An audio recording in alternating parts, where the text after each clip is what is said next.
Bismillahirrahmanirrahim. Alhamdulillahirabbil alamin. Wa bihi nasta'in ala umuri dunya waddin. Wassalatu wassalamu ala asyrafil anbiya wal mursalin Sayyidina Muhammadin wa ala alihi wa sahbihi ajma'in. Kita mulai membaca kitab Zikrul Maut. Artinya kitab ini membicarakan tentang masalah kematian.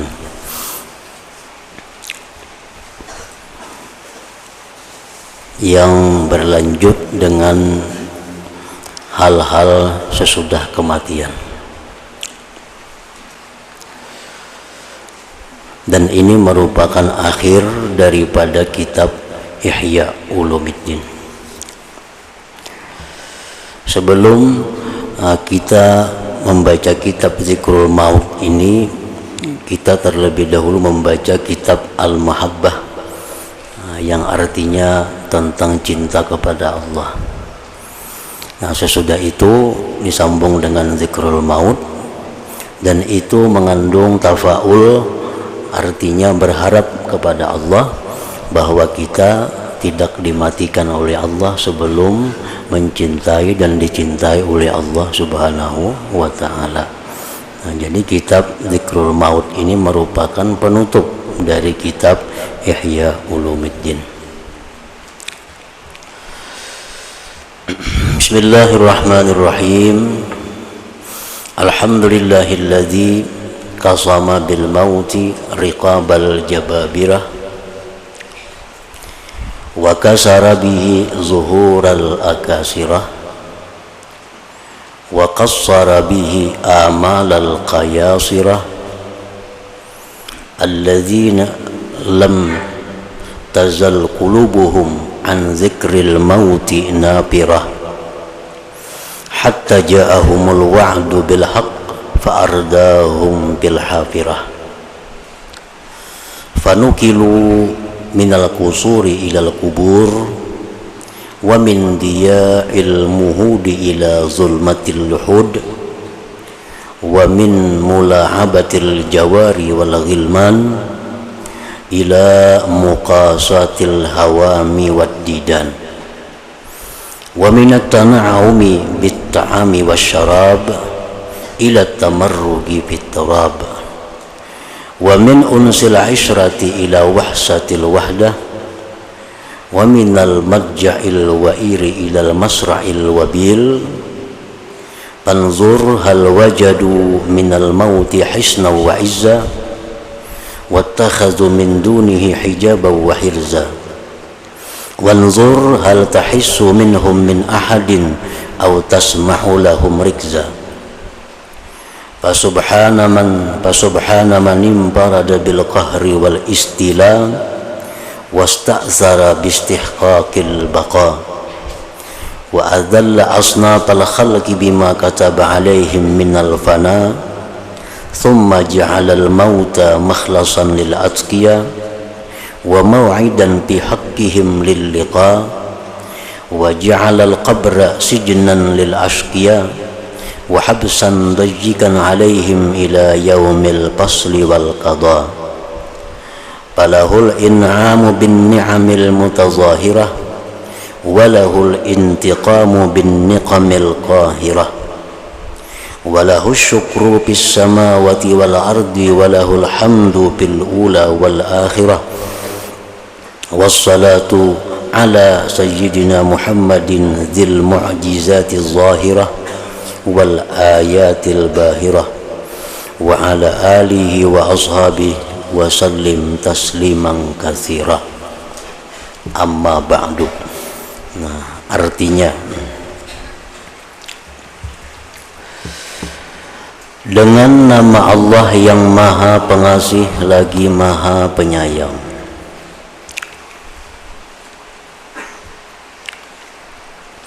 Dengan nama Allah yang Maha Pengasih lagi Maha Penyayang. Jadi Ar-Rahman itu biasanya dipakaikan dengan arti pengasih, karena Ar-Rahman itu untuk dunia dan akhirat. Sedangkan Ar-Rahim itu dipakaikan biasanya maknanya penyayang, karena Ar-Rahim ini hanya untuk akhirat. Nah, lalu artinya Allah yang Maha Ar-Rahman, pengasih, artinya bahwa Allah itu mengasih, memberi orang yang dia sayang dan orang yang tidak ia sayang. Allah itu mengasih, kada pilih kasih. Kafir dikasihnya, orang Islam dikasihnya, orang fasik zalim dikasihnya, orang takwa dikasihnya. Nah, jadi tidak semua yang dikasih Allah itu menunjukkan disayang oleh Allah. Nah, kalau Ar-Rahim, nah ini Allah Ta'ala itu Maha Penyayang. Orang yang penyayang, Allah Maha Penyayang hanya kepada orang-orang yang beriman. Nah, jadi kalau mengasihi, Allah kada pilih kasih. Bisa-bisa makin jahat makin banyak diberi Tuhan. Tapi kalau Allah itu menyayangi, Allah kada sembarang menyayangi orang. Hanya orang-orang tertentu yang disayang oleh Allah Subhanahu wa ta'ala.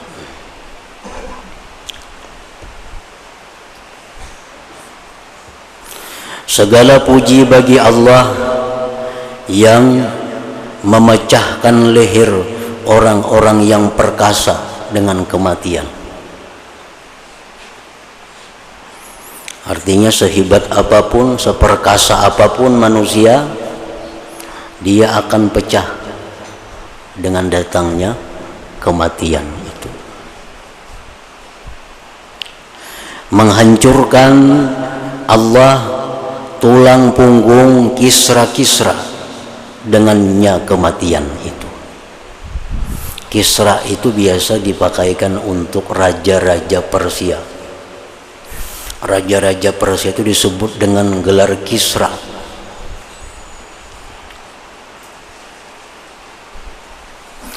Dan dengannya kematian pula dia Allah memindikkan angan-angan kaisar-kaisar. Kaisar itu biasa dipakaikan untuk raja-raja Romawi. Raja-raja Romawi itu dipakaikan kalimatnya kaisar. Kalau Persia Kisra. Dia Allah memindikkan angan-angan kaisar-kaisar yang hati mereka senantiasa lari dari ingat kematian, sehingga datang kepada mereka janji yang benar, maka menjatuhkan mereka dalam kuburan, maka mereka itu dipindah dari istana ke kuburan, dari terangnya tempat tidur kepada gelapnya liang lahat, dari bermain-main dengan gadis-gadis dan anak-anak muda dipindah kepada kerasnya penderitaan dengan binatang-binatang kecil dan ulat-ulat, dari merasakan kenikmatan makanan dan minuman dipindah kepada berguling-guling di tanah, dari kejinakan hati dipindah berkumpul kepada keliaran hati karena sendirian, dan dari tempat tidur yang empuk ke tempat jatuh yang keras. Itulah yang disebut dengan kematian tadi atau al-maut itu. Maka perhatikanlah apakah mereka menemukan binting-binting dan kemuliaan dari kematian itu, dan dinding dan penjagaan dari kematian.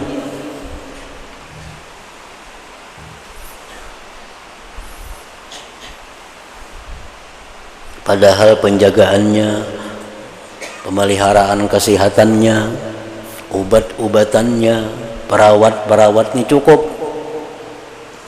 raja-raja, tapi itu sedikit pun kada akan bisa menunda ajal, menunda kematian. Kada ada pengaruhnya. 1000 bisi perawat menjaga kesehatan.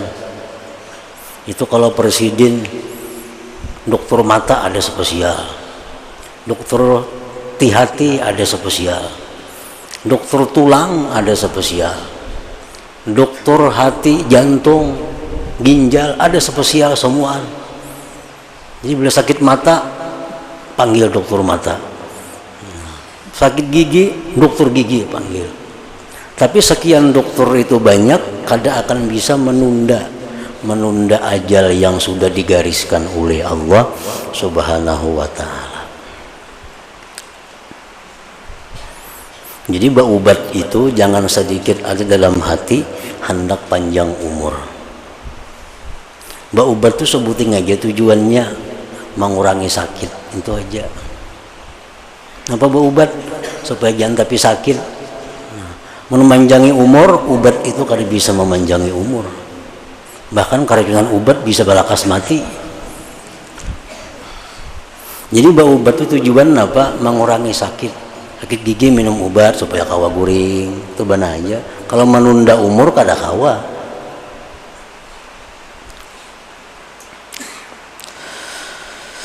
Dan perhatikanlah, adakah kamu melihat seorang pun dari mereka, atau kamu dengar suara mereka yang samar-samar. Kalau sudah mati kada terlihat lagi orangnya, suaranya pun kada terdengar lagi.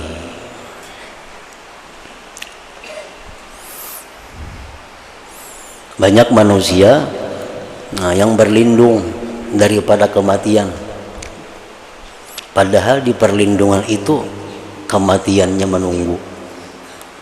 Banyakkah itu? Ini garing nak baubat dibawa ke Banjar. Ternyata malaikat maut menunggu di rumah sakit ulin sudah nama hadangi. Sampai ambulan ke sana, belum turun pada motor ambulan sudah habis.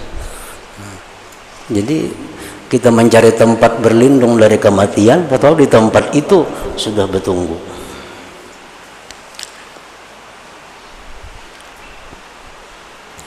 Maka Maha Suci Tuhan yang bersendiri dengan keperkasaan dan kekuasaan, dan mengutamakan dirinya dan hak kekalnya, dan menghinakan semua jenis makhluknya dengan fana kebinasaan.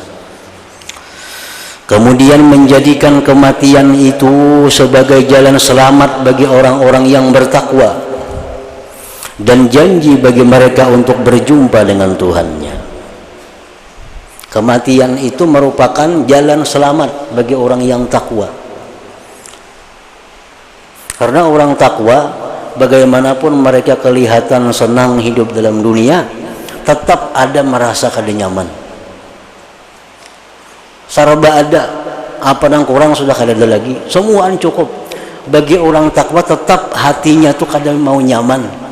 Kenapa? Karena mereka selalu dihantui, dibayangi menghadapi kematian itu husnul khatimah atau kada. Nah, begitu mereka mati, selesai. Jadi mati itu merupakan jalan selamat, pintu keluar yang baik bagi orang-orang yang takwa tapinya. Allah menjadikan kuburan itu tahanan, penjara bagi orang-orang yang celaka, dan penjara yang sempit atas mereka sampai hari keputusan dan penetapan hari kiamat. Maka baginya Allah pemberian anugerah dengan kenikmatan-kenikmatan yang nyata, dan baginya Allah pembalasan dengan siksaan-siksaan yang memaksa, dan baginya syukur di langit-langit dan bumi, dan baginya pujian di dunia dan di akhirat. Dan mudah-mudahan salawat dicurahkan atas Nabi Muhammad sallallahu alaihi wasallam yang mempunyai mukjizat-mukjizat yang nyata dan tanda-tanda bukti yang cemerlang, dan atas keluarganya dan para sahabatnya, dan curahkan ya Allah kesejahteraan yang baik.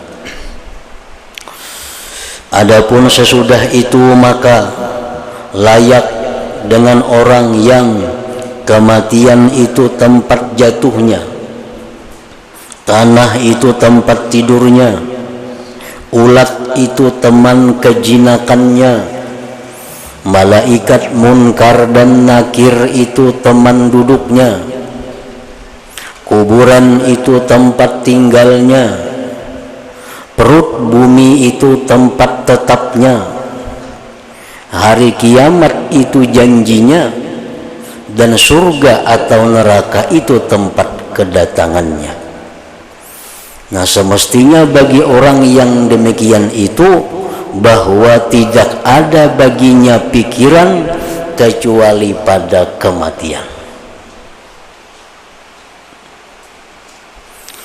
Tidak ada ingatan kecuali padanya.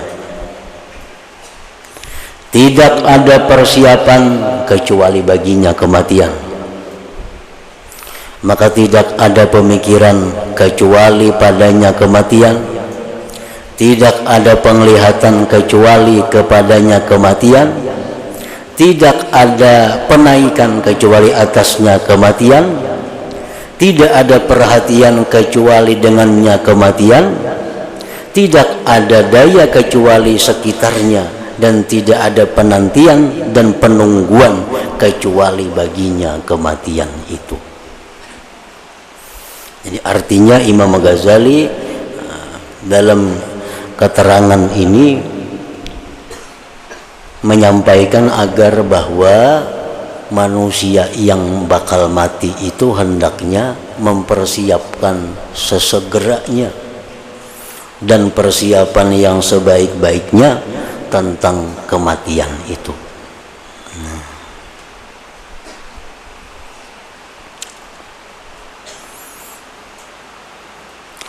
Dan patut bahwa ia menganggap dirinya termasuk orang-orang yang mati, dan ia melihatnya pada penghuni-penghuni kubur, karena sesungguhnya tiap-tiap yang akan datang itu dekat, dan yang jauh adalah sesuatu yang tidak akan datang.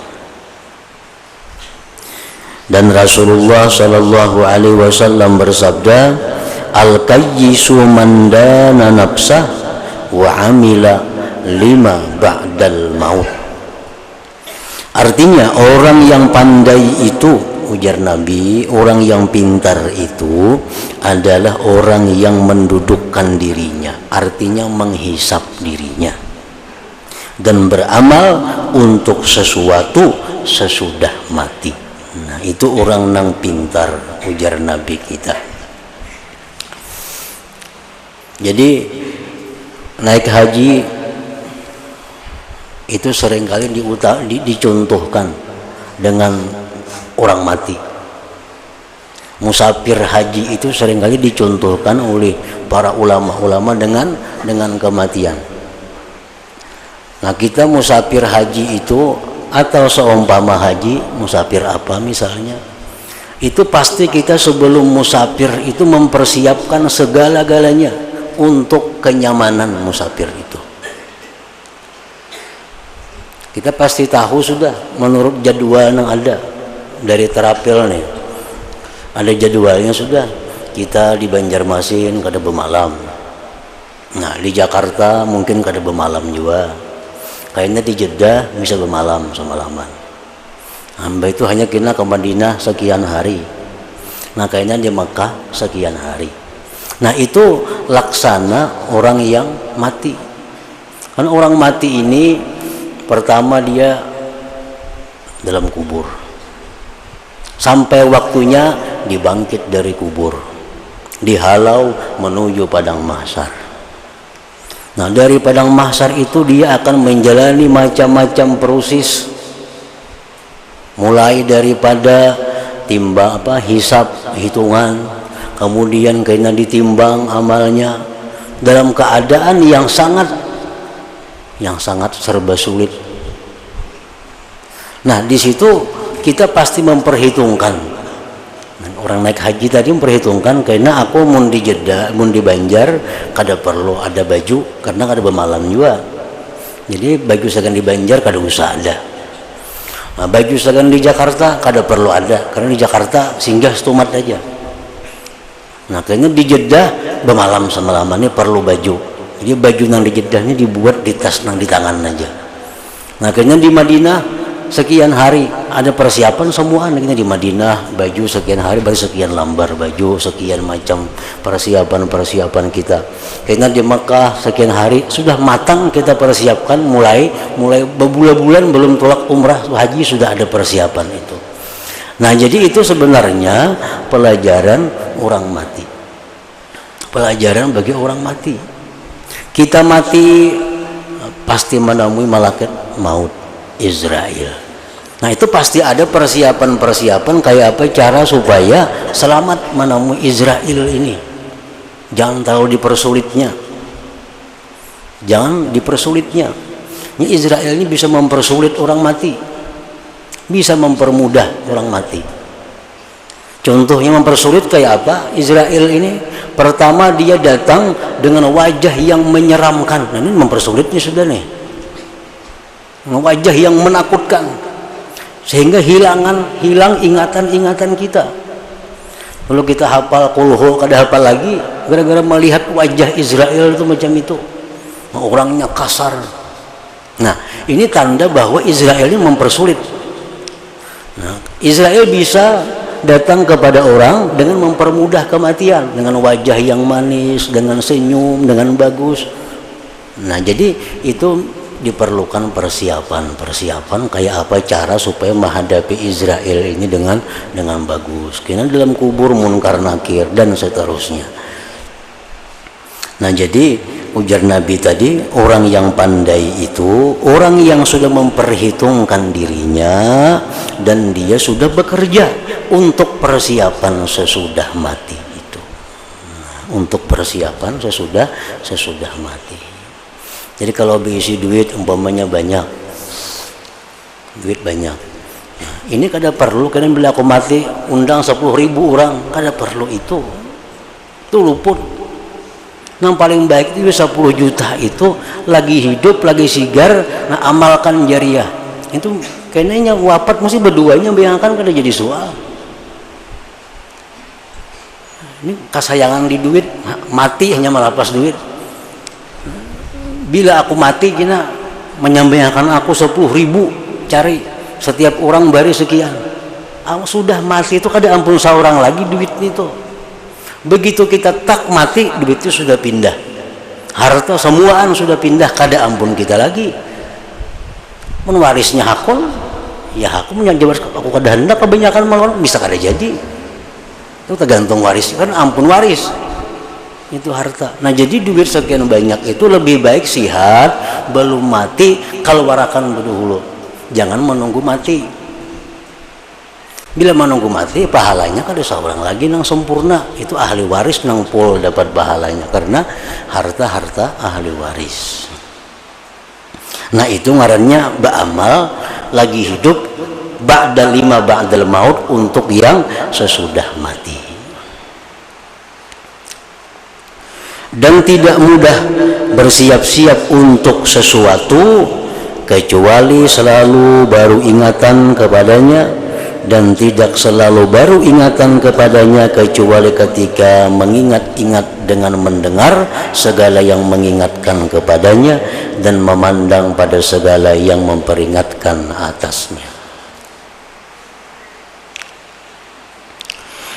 Dan kami, ujar Imam Ghazali, akan menyebutkan dari urusan kematian dan pendahuluan-pendahuluannya, segala yang mengikutinya, keadaan-keadaan akhirat, kiamat, surga dan neraka, sesuatu yang tidak boleh tidak bagi hamba dari mengingat-ingatnya secara berulang kali dan terus-menerus dengannya, dengan berpikir dan melihat dengan penglihatan hati, agar demikian itu menjadi pendorong kepada persiapan itu. Maka telah dekat keberangkatan bagi yang sesudah kematian, lalu tidak ada tersisa dari umur kecuali sedikit, sedangkan para makhluk lalai daripadanya. iqtaraba linnas hisabuhum wa hum fi ghaflatin mu'ridun. Al-Anbiya, artinya telah dekat kepada manusia dari menghisap segala amalan mereka, sedang mereka dalam kelalaian lagi berpaling. Dan kami, ujar Imam Ghazali, akan menyebutkan sesuatu yang berhubungan dengan kematian dalam dua bagian. Bagian pertama tentang pendahuluannya dan segala yang mengikutinya sampai tiupan sangkakala, dan padanya ada 8 bab. Bab yang pertama tentang keutamaan mengingat kematian dan anjuran padanya. Jadi mengingat kematian itu artinya keutamaan, maksudnya berpahala. Kita nih dalam hati nih, apabila aku nih mati, berpahala sudah itu. Sudah berpahala. Apabila aku nih mati, nah sudah berpahala. Kita lewat di kuburan umpamanya, lalu dalam hati kita timbul, oke, nah aku dikuburkan orang juga kayak itu, sudah berpahala itu. Sudah berpahala. Bab yang kedua tentang panjang angan-angan dan pendeknya. Apa yang dimaksud dengan panjang angan-angan? Apa yang dimaksud dengan pendek angan-angan? Bab yang ketiga tentang sakaratul maut dan sangat sakitnya, dan yang disunatkan dari keadaan-keadaan ketika mati. Sakaratul maut itu macam apa? Apa nang baik kita baca, apa nang baik dibaca akan orang dalam sakaratul maut itu. Bab yang keempat tentang wafatnya Rasulullah sallallahu alaihi wasallam dan al-khulafa ar-rasyidin sesudahnya.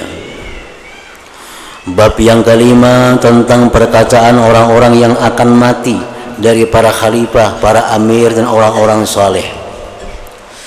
Bab yang keenam tentang perkataan-perkataan orang-orang arifin kepada jenazah dan kuburan dan hukum ziarah kubur. Bab yang ketujuh tentang hakikat kematian dan apa yang dijumpai oleh orang yang telah mati dalam kubur sampai tiupan sangkakala. Bab yang kedelapan tentang apa yang diketahui dari keadaan-keadaan orang-orang yang telah mati dengan mukasyafah dalam tidur. Ini kisah-kisah tentang aulia-aulia Allah yang diperlihatkan Tuhan orang-orang yang ada di dalam kubur itu. Diceritakan juga di sini pengalaman-pengalaman para wali yang mereka itu dikasyafkan oleh Allah, melihat orang dalam kubur, ada yang dipasung, ada yang dibergol, ada yang dinyalai api, macam-macam. Bab yang pertama tentang mengingat kematian dan anjuran kepada memperbanyak dari mengingatnya. Ketahuilah bahwa orang yang tekun dalam urusan-urusan dunia, yang rajin dalam tipu dayanya dunia, yang menyukai nafsu syahwatnya, itu hatinya pasti lalai dari mengingat kematian. Orang yang sibuk dengan pekerjaan dunia, sibuk urusan barang, urusan macam-macam, itu pasti lalai hatinya dari mengingat kematian. Maka ia tidak ingat kepadanya kematian, dan apabila ia diingatkan dengannya kematian, maka ia benci kepadanya dan lari daripadanya. Mereka adalah orang-orang yang difirmankan oleh Allah Ta'ala tentang mereka, qul innal mautal ladzi tafirruna minhu fa innahu mulaqikum thumma turadduna ila alimil ghaibi wasyahadah fayunabbi'ukum bima kuntum ta'malun. Artinya, katakanlah wahai Rasul, sesungguhnya kematian yang kamu lari daripadanya, maka sesungguhnya kematian itu akan menemui kamu. Kemana aja lari, dia akan menemui. Kemudian kamu akan dikembalikan kepada Allah yang maha mengetahui yang gaib dan yang nyata, lalu dia beritakan kepadamu apa yang telah kamu kerjakan. Kemudian manusia itu ada kalanya orang yang tekun dalam hal urusan dunia, sibuk dalam urusan dunia, dan ada kalanya orang yang bertobat, yang baru permulaan, dan ada kalanya orang yang sudah ma'rifat. Jadi 3 macam manusia. Satu ada orang awam, yang kedua ada orang yang disebut ngarannya salikin, yang ketiga ada orang yang disebut ngarannya arifin, ma'rifat. Adapun orang yang tekun dalam urusan dunia, maka ia tidak mengingat akan kematian. Buktinya kada mengingat kematian apa? Wani berhutang sampai setahun, berhutang kredit, itu tanda kada ingat kematian. Ada yang berhutang sampai 5 tahun kredit hanya punah, itu bukti kada ingat mati. Jakanya ingat mati seminggu lagi mau 5 tahun kreditnya pasti kada mau. Nah, orang yang wani mengkredit sampai 10 tahun 5 tahun itu bukti bahwa dia kada ingat kematian. Kalaupun jadi ingat sambatannya, tapi hakikatnya kada ingat. Jakanya ingat kada waninya. Kada wani kayak itu bang. Kayak sahabat Nabi siapa? Usama. Nah, waktu itu berhutang beberapa hari. Nah, lalu Nabi mengumuman bahwa ujar Nabi, Usama ini panjang angan-angan karena wani berhutang sampai sekian hari.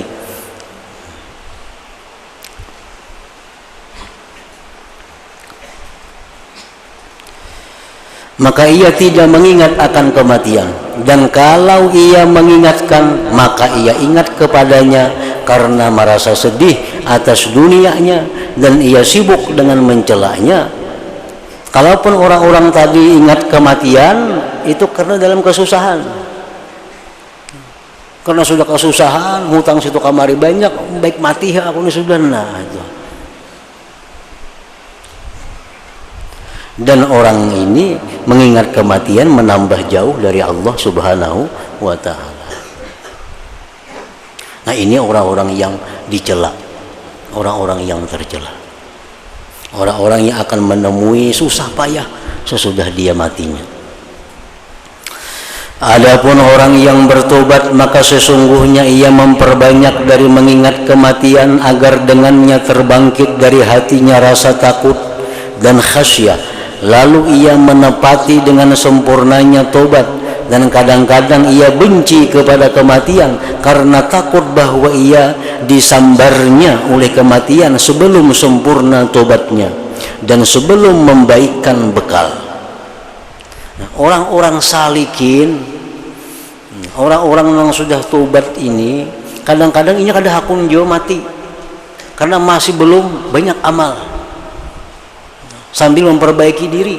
Ini sudah tobat, nah hutang situ kembali sudah dilunasinya, segala macam sudah dibiriskannya. Ini paling takutan kalau mati, wah ini karena belum biris semuaan lagi, sembahyang belum tuntung mengadai, puasa belum tuntung mengadai lagi. Nah ini paling takutan mati. Nah jadi orang salikin itu mau jualnya takutan lawan kematian itu, kada suka dengan kematian, dan ia dimaafkan pada kebencian kepada kematian. Nah, orang yang sudah salikin tadi kalau ia benci mati itu dimaafkan. Dan orang ini tidak termasuk di bawah sabda Rasulullah sallallahu alaihi wasallam, "Man kariha lika Allah, karihallah lika'ahu." Artinya barang siapa tidak menyukai perjumpaan dengan Allah, niscaya Allah tidak menyukai perjumpaan dengannya. Orang yang kada suka bertemu Allah, Allah pun kada akan suka bertemu dia. Nah, nang dicela itu adalah orang yang kada hendak mati karena masih nyaman hidup dalam dunia, menikmati kenikmatan dunia. Nah, ini nang dicela. Saraba ada kada denang kurang, awaknya saraba sihat, semuaan kada ada gangguan. Nah, karena ini kenyamanan dalam dunianya paling kada hendak mati. Nah, ini kayaknya bila mati lapah, sakit. Kenapa? Karena Allah kada suka bertemu dia. Nah, tapi kalau ini kada hendak mati, wah ini kada hendak, karena masih banyak dosa, masih dalam tahap memperbaiki diri, masih dalam tahap menuntut ilmu. Kayak naiknya dulu matinya kada suka mati. Nah, ini kebenciannya kepada mati dimaafkan itu.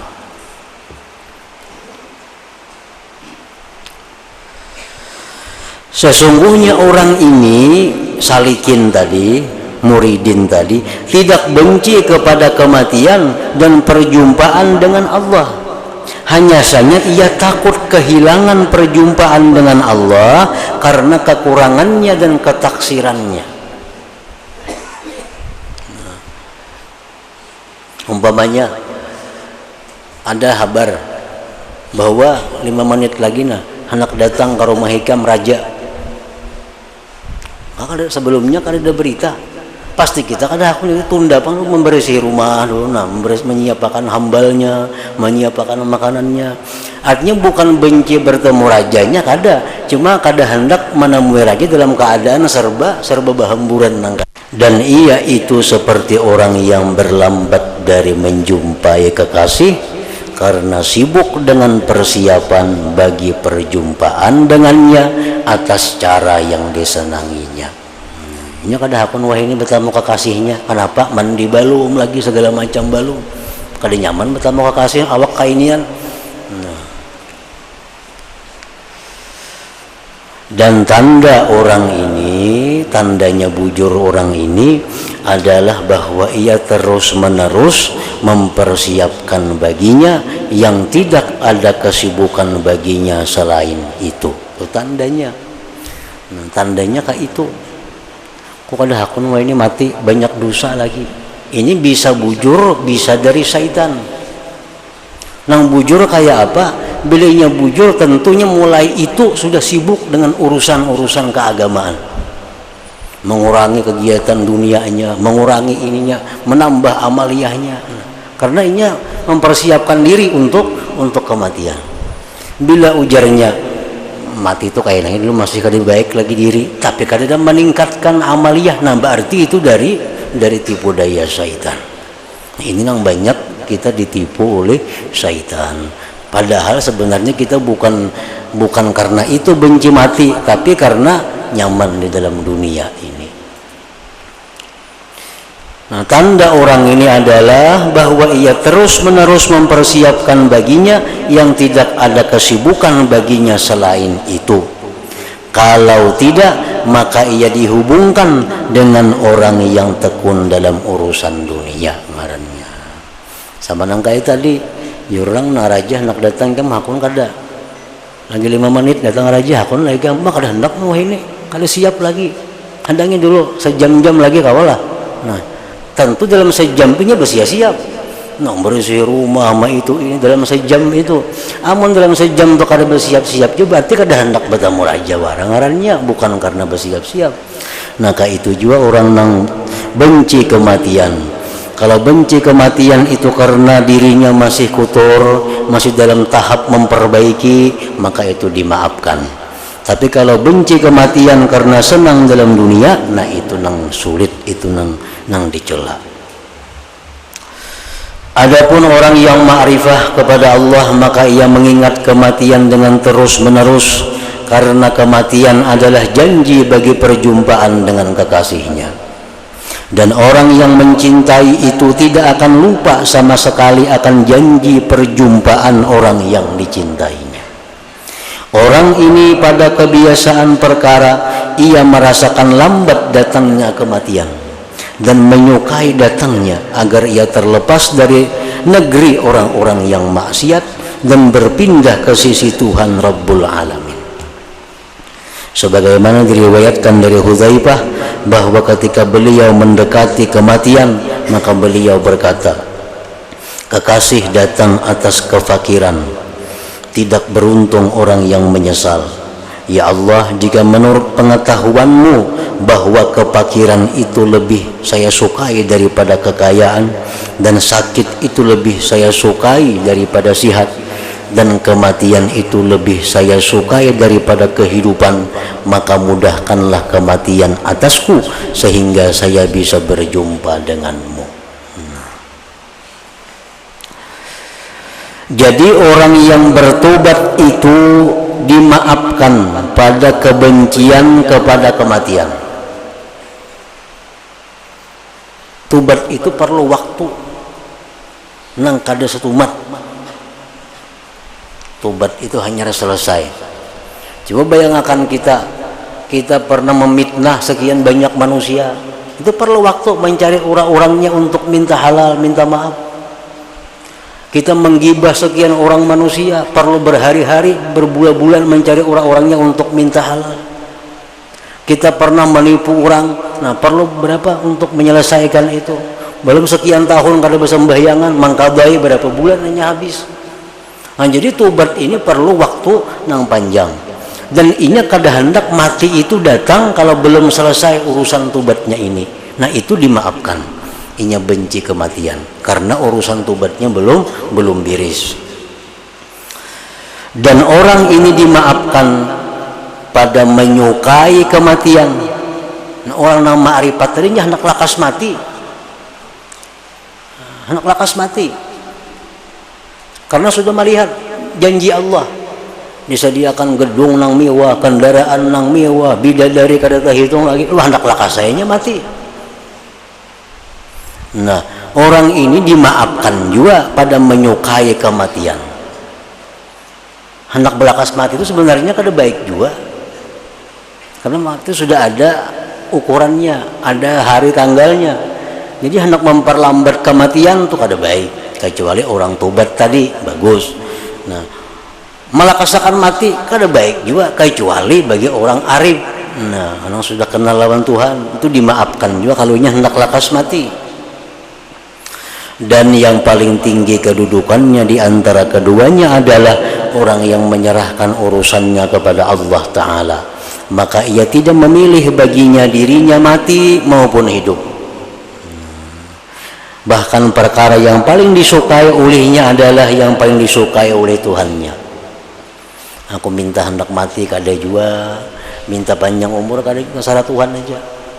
Nah, ini orang yang sudah kedudukan yang tinggi di sisi Allah Subhanahu wa Ta'ala. Maka orang ini telah sampai dengan bersangatan cinta dan setia kepada makam at-taslim dan ridha, dan itu puncak dan akhir dari segala makam-makam yang ada. Dan atas setiap keadaan, maka pada mengingat kematian ada pahala dan keutamaan. Karena bahwasanya orang yang tekun dalam urusan dunia juga memperoleh faidah dengan mengingat kematian. Orang yang sibuk-sibuk dunia itu pun ini ada untungnya bila ingat mati. Dengan mengingat kematian akan keranggangan dari urusan dunia. Karena menjadi susah atasnya kenikmatannya dan keruh atasnya kemurnian kelezatan dunia. Dan setiap yang mengeruhkan atas manusia akan kelezatan dan nafsu syahwatnya, maka itu adalah termasuk sebab-sebab keselamatannya di akhirat kelak. Nah, penjelasan tentang keutamaan mengingat kematian bagaimanapun keadaannya.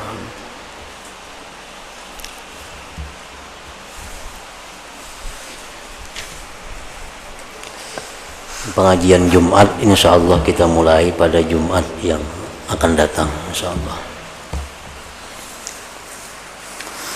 Afdhalu dzikri fa'lam annahu la ilaha illallah Muhammadur Rasulullah, la ilaha illallah Muhammadur Rasulullah, la ilaha illallah Muhammadur Rasulullah, la ilaha illallah, la ilaha illallah, la ilaha illallah, la ilaha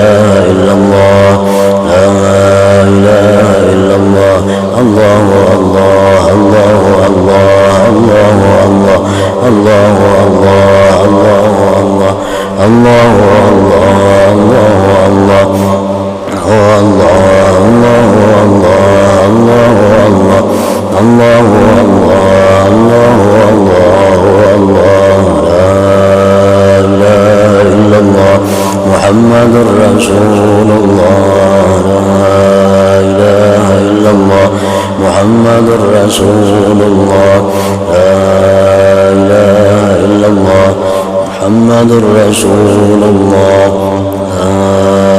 لا إله إلا الله الفاتحة الرحمن الرحيم إياك نعبد وإياك نستعين